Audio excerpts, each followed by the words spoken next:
America के राष्ट्रपति Donald Trump के फैसले दुनिया के समीकरणों को नए सिरे से तैयार करते दिख रहे हैं। बीते 75 से 80 साल में दुनिया अमेरिका और सोवियत संघ के बीच दो ध्रुवों में बटी और फिर 21वीं सदी में तीसरे ध्रुव की तरह चीन का उभार शुरू हुआ।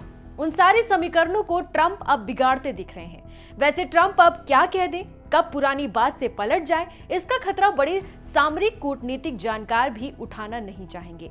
रूस यूक्रेन युद्ध के लिए यूक्रेन के राष्ट्रपति जेलेंस्की को जिम्मेदार बताने वाले और व्हाइट हाउस में उनके साथ खराब राजनयिक शिष्टाचार करने वाले ट्रंप ने आज अपने social media platform truth social पर लिख दिया है कि जब तक रूस यूक्रेन के साथ युद्ध विराम नहीं करता और शांति समझौते पर नहीं पहुंचता, तब तक वो रूस पर सख्त बैंकिंग प्रतिबंध और टैरिफ लगाने पर गंभीरता से विचार कर रहे हैं। उन्होंने रूस और यूक्रेन दोनों से कहा कि बहुत देर होने से पहले बातचीत की टेबल पर आ जाए। ट्रंप लगातार दुनिया को ये बताने में कोई कसर नहीं छोड़ रहे कि वही बॉस है। रूस यूक्रेन के मुद्दे पर वो यूरोपियन यूनियन को पहले ही उसकी सामरिक हैसियत बता चुके हैं और कह चुके हैं कि अपनी सुरक्षा का इंतजाम अब वो खुद करें। इसके बाद से ही यूरोपीय देशों में काफी हलचल है। अमेरिका की सुरक्षा छतरी के नीचे अभी तक चैन से रह रहे ये देश अब अपनी सुरक्षा की चिंता में है। फ्रांस बनेगा यूरोप का लीडर, इस दिशा में पहल की है फ्रांस के राष्ट्रपति इमानुएल मैक्रों ने, जो यूरोप को अमेरिका द्वारा मुहैया कराई गई सामरिक सुरक्षा का विकल्प देने की तैयारी में दिख रहे हैं। मैक्रों ने बुधवार को देश के नाम एक संबोधन के दौरान ये साफ कहा कि इस समय में यूरोपियन देशों की सुरक्षा फ्रांस की डिटरेंट फोर्स से जुड़ गई है। डिटरेंट फोर्स का सीधा मतलब है परमाणु हथियार। मैक्रों ने कहा कि उन्होंने इस मसले पर सामरिक बहस को शुरू करने का फैसला किया है। उन्होंने ये भी साफ किया कि जो भी फैसला होगा हमेशा फ्रांस के राष्ट्रपति के हाथ में होगा, जो सशस्त्र सेनाओं के प्रमुख हैं। अपने संबोधन में फ्रांस के राष्ट्रपति ने रूस को फ्रांस और यूरोप के लिए खतरा बताया। सीधे सीधे अगर कहा जाए तो मैक्रों बता रहे हैं कि समय आ गया है जब यूरोप को अपनी सुरक्षा के लिए अमेरिका के बजाय अपने ही बीच के देश फ्रांस पर भरोसा करना चाहिए। हालांकि मैक्रों के इस प्रस्ताव पर फ्रांस में वामपंथियों से लेकर दक्षिण पंथियों तक तीखी प्रतिक्रिया दी है। ऐतराज जताते हुए पूछा गया कि क्या फ्रांस अपने परमाणु जखीरे को दूसरे देशों के साथ बांटने पर विचार कर रहा है। इस पर फ्रांस के रक्षा मंत्री ने साफ किया कि परमाणु हथियार फ्रेंच है और उत्पादन से लेकर इस्तेमाल तक फ्रांस के ही पास रहेंगे, जिसका फैसला राष्ट्रपति के हाथ में है।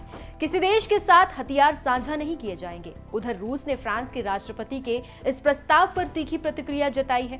क्रेमलिन के प्रवक्ता दमित्री पेस्कोव ने मैक्रों के भाषण को बहुत ही ज्यादा भड़काऊ बताया। पत्रकारों से बातचीत में उन्होंने कहा, इससे ये साबित होता है कि फ्रांस युद्ध के बारे में, युद्ध को जारी रखने के बारे में ज्यादा सोचता है। रूस के विदेश मंत्री सर्गेई लावरोव ने भी मॉस्को में कहा कि मैक्रों का बयान रूस को एक धमकी है। फ्रांस के राष्ट्रपति ये भी दोहरा चुके हैं कि अगर रूस यूक्रेन युद्ध को लेकर एक शांति समझौता होता है तो उसे बनाए रखने के लिए यूरोप के सैन्य बलों को यूक्रेन भेजा जा सकता है।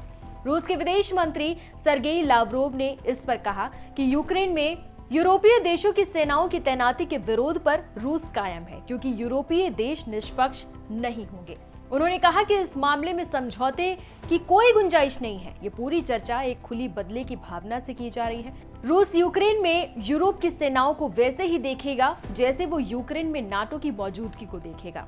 सर्गेई लावरोव ने मैक्रों की तुलना हिटलर और नेपोलियन से की है और कहा है कि मैक्रों ने खुलकर ये नहीं कहा कि वो रूस को जीतना चाहते हैं, लेकिन चाहते वो यही है। वो रूस के खिलाफ मूर्खतापूर्ण आरोप लगा रहे हैं और पुतिन इसे पागलपन और बकवास मानते हैं।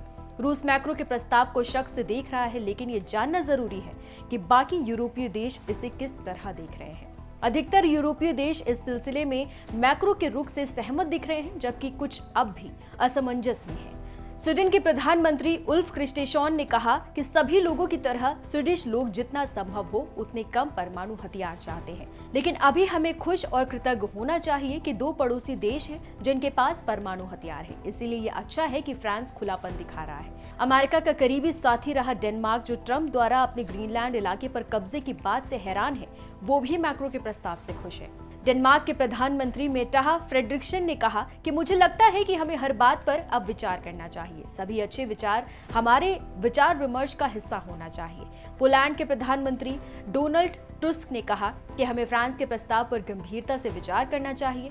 हमेशा की तरह ब्यौरा यानी डिटेल्स ज्यादा जरूरी है, लेकिन इस सिलसिले में फ्रांस की इच्छा बहुत खास है। फिलहाल इस वीडियो में इतना ही। बाकी तमाम खबरों को विस्तार से जानने के लिए आप देखते रहिए एनडीटीवी खबर ब्रीफ, मेरे साथ सिर्फ एनडीटीवी के यूट्यूब चैनल पर।